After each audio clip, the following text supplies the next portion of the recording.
Hi, I'm Debbie Goodman, and this is Martial Arts Mania. I am truly honored today to have been invited to the school of Benny the Jet Urquidez.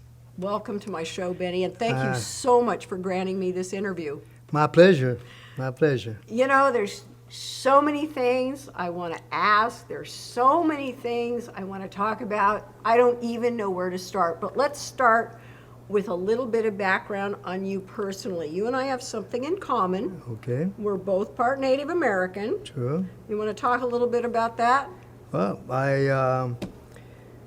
my father, professional boxer, which is from Spain, and he's Basque, and my mother is American Indian, which is a wrestler. Now, how they got together, I don't know. But there's 9 black belts in my family. Wow. There's 4 champions in my family.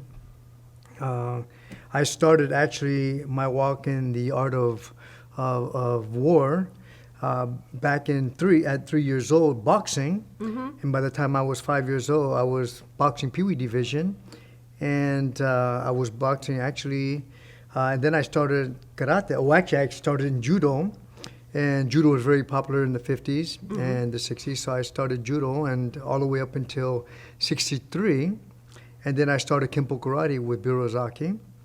And my brother was already doing the art. My oldest brother, Arnold, he was already in the art doing.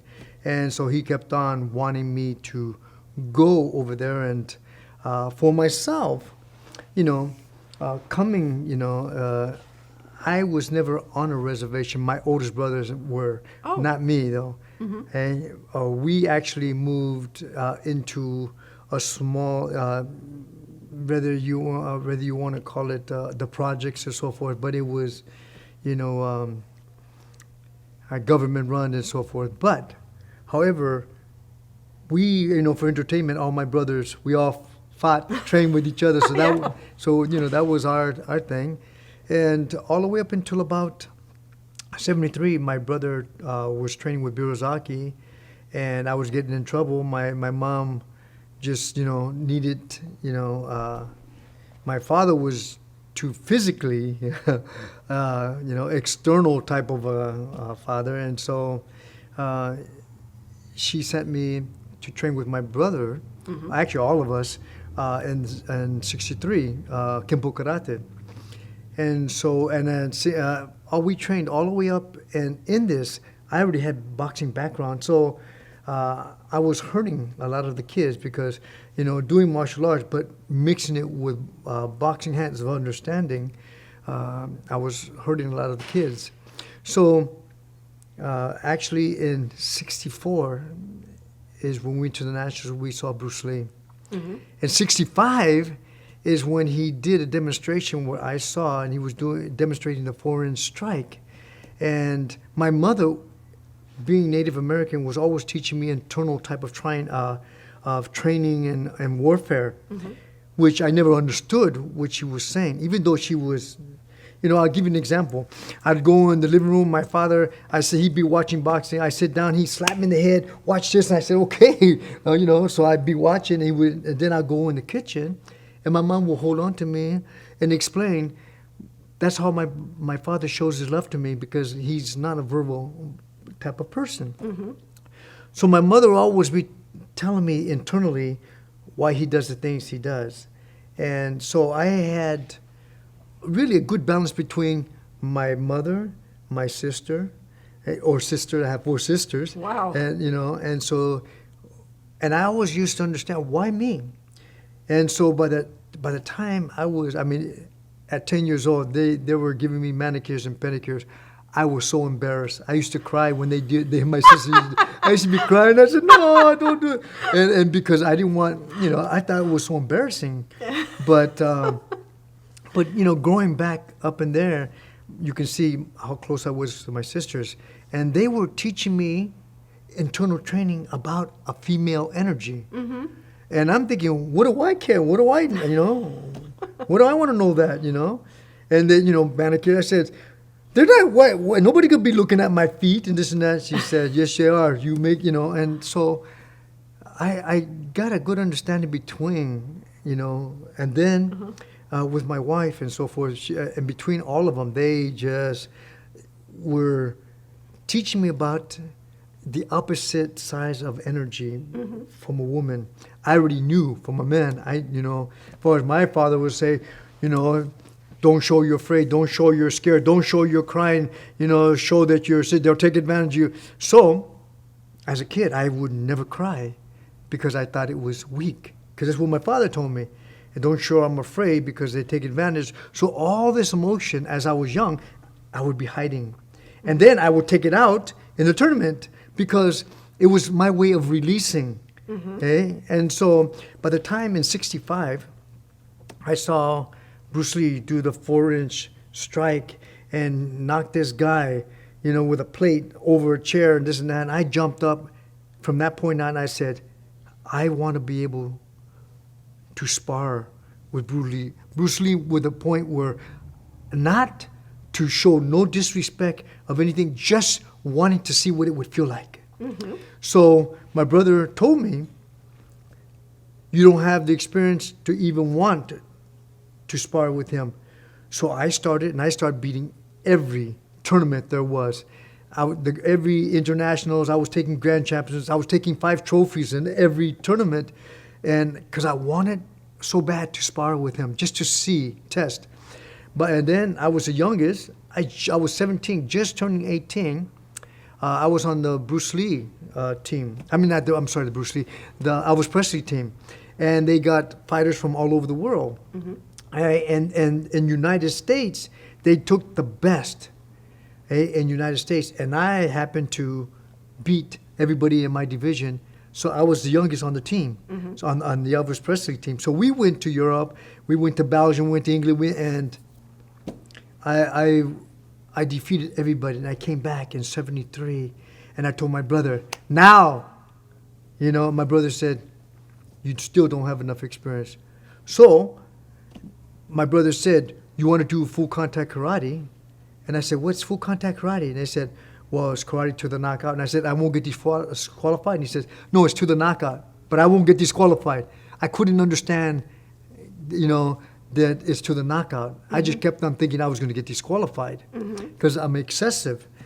And so I went to Hawaii. My 2 brothers and I, we went to Hawaii. On Saturday, I fought 7 guys, knocked out. The first time I knocked out the first guy, I looked around to see if I was going to get disqualified. And they lifted my hand. I said, all right, I didn't get disqualified. So I fought 7 times. And then on Sunday, I fought 4 times. I fought Dana Goodson for the championship. I fought Dana Goodson, and I stopped him in the 4th round. And so I took the tournament. So I came back home, and I told my brother, now I earned the right to spar with Bruce Lee. And then he died. So I never had that chance, but... So people always want to compare me, and I said, you know what? As far as I'm concerned, Bruce Lee is the best. Because I would never know. As far as I'm concerned, he was the best, and that's the way it is. Because they like to compare me. He says, well, you're the real deal, this and that. I said, you know what? It didn't matter. What Bruce Lee came and did, he brought martial arts to the United States and brought it open. And I said, I appreciate that because he opened the door for me. And so then they were calling me world champion, and I said, well, how can I be a world champion if I haven't been outside the United States with it? And my brother said, really? So Howard Hansen and my brother started the WKA. And so they went looking, they said, you want to fight Muay Thai? Honest to God truth, I said, yeah, I'll fight him, because I thought that was his name. I said, yeah, I'll fight him, no worries. And so they brought 2 Thai champions from Thailand, and I think Ernest fought the first one, and he got stopped. He was beating them, and then he got stopped in the 3rd. And then I fought the champion. I was the main event. And this is when I got introduced to thigh kicks. I had Charlie horse before, but I've never had anybody's intention to try to break my legs. Wow. So at that point, I kept on telling my brother, what do I do? He said, kick him back. I kick him back. I was hurting myself. And then I realized that this guy was bringing emotions that I don't get when I'm out in the street fighting and, and acting stupid out in the street. This guy brought that same emotion forward because it was a threat. And after there was a big riot started in the 9th round, and it went up like a wave. It went up and all the way around the ring, so they called it no contest, stopped it. So I had a rematch, and anyway, I ended up beating, and in Japan, they wanted to know who was this American just finished beating this Thai champ. So I got invited to Japan, and I wear long gi bottoms, and they told me I can't wear them. I said I'm not going to fight. So they thought I was going to get knocked out anyway, so I ended up beating him. The champion, retired champion, came from out of retirement, and he came in, and I ended up beating him, and the rest is history. So I said to my brother, I want to be able to take this, because this Thai brought something internal. He turned me inside out, which my mother was talking about, and I said, this Thai did that, and I want to know what he's doing and why. So I started going on my journey in different countries, third world countries. Now the hard part was going to not so much my opponent. It was after I knocked my opponent out, going from the ring to the dressing room, because my brother said, why is your legs bleeding? I didn't realize that I was not only fighting against their countrymen, I was fighting against their families and their fellow members and so forth. And I was from the ring, they were sticking me. I don't know what they were sticking me with. Oh my And my legs were gosh. bleeding. And so my brother, and so I'd take my gi bottoms off, and I would see that I would have punctures on my leg. Oh my gosh. So somebody interviewed me and said, wasn't you afraid that they could have killed you and just dumped you in a river or something? I said, I never thought of that. I was introducing the sport to the world. I didn't think about the danger in it, because to me, my purpose was to introduce the sport of kickboxing to this third world country. In '80, I opened up the biggest fighting gym in the world. It was called the Jet Center. I mean, I had dormitories. I had 36 countries training out of it. Oh my The gosh. best of the best came. Where was this? This was right here in Van Nuys. Oh my gosh. It was the biggest gym. I had dormitories, full-blown restaurant. I had Oh my jacuzzis, saunas, Japanese baths. I had weight room, the state-of-the-art weight room, and above it was actually dormitories. In the front, when you walked in, I had actually the office, but basically is where I had the wrestlers on one side and had a sports store on the other side, and then there was a control booth that you went upstairs. Upstairs were offices, but then there was a sports medicine upstairs. I did my gosh. doctors upstairs, and then I had on the right was the women's dressing room, men's. But in both of them, they had jacuzzis, Japanese baths, saunas.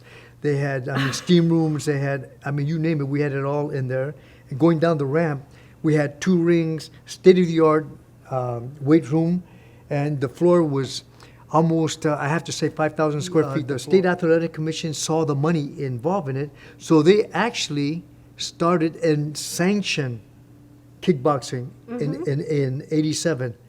That's when they got involved, and they started sanctioning kickboxing. And then as it went on, they started other associations, and they started little modification. But in the journey, in the late '80s, the Gracies came in with ground fighting. That was 88, 89, they came in with ground fighting. And then in the '90s, they started challenging anybody that had a name.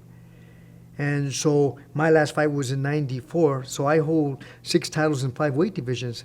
So I hold the title from 130 all the way up into 154. 154 was my last title fight. But I came in with all my clothes on at 151 in the scale. I'm too small to get any heavier. And so after that,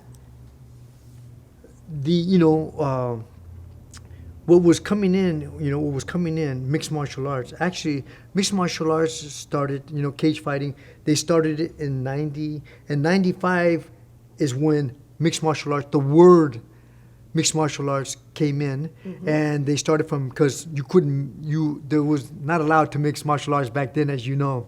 So they started calling mixed martial arts from 95 to 2000. Everybody was doing cage fighting. Cage fighting was the biggest thing around the world. That was it. Everybody was doing it. And so mixed martial art was hot from 95 to and then the UFC took it over. And took it over. It went like wildfire and up to this point. So.